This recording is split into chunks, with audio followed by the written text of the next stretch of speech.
Hello, my name is Reatna Taylor, and I'm a freshman biology student at Johnson C. Smith University, and I chose to do my leadership presentation on Erin Gruwell. In order to understand why I chose Miss Erin Gruwell, you must first imagine being a teenager in Long Beach, California.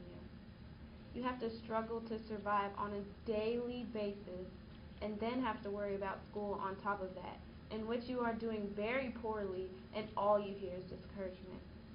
All of the odds of becoming successful are against you, and just when you are about to give up, the most unlikely person comes to your rescue and changes your life forever. But what does this unlikely person look like? Well, when you think of a leader, you typically think of someone who has greatly impacted many people and are well known, like Martin Luther King Jr., Michelle Obama, and even Rosa Parks. But what if you only impact one person's life, or a handful of people's lives? Are you still considered a leader? I believe so. When I first started at Wilson, I had a faith that many teachers have, which is you don't have seniority and you don't have tenure. So I was given students that traditionally most teachers who are seasoned and have some kind of authority at the school don't want to teach.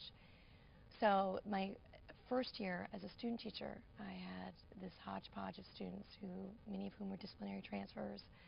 Some of them had been in rehab.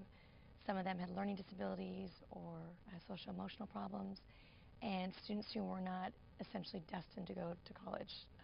They had scored really low on their standardized tests. And when I had my first year of teaching, I was given freshmen who were problematic from their middle school or elementary school days. So kids who had been bused from school to school, kids whose parents predominantly didn't come to PTA meetings or back to school nights, kids who were not destined to go to college. And that first year of students essentially became the Freedom Riders.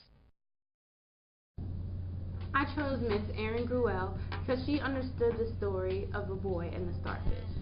There was a little boy who was on the beach and he was throwing starfish back into the ocean because millions of starfish had washed up on shore.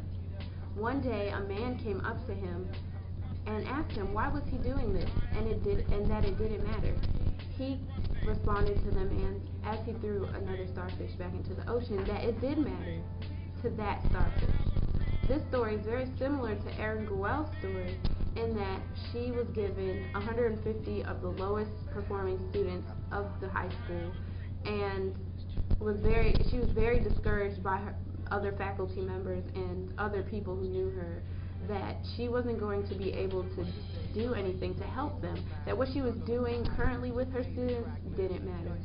And she persevered because she knew that what she was doing did matter to her students. And as soon as I saw this film called The Freedom Riders about Erin Gruwell, I was instantly inspired. I knew that one day I wanted to be able to impact someone's life as she did. I wanted to, in a sense, throw a starfish back into the ocean and matter to that one person. And I do not know how yet I'm going to accomplish this goal, but I know that every day I'm drawing near to accomplishing this.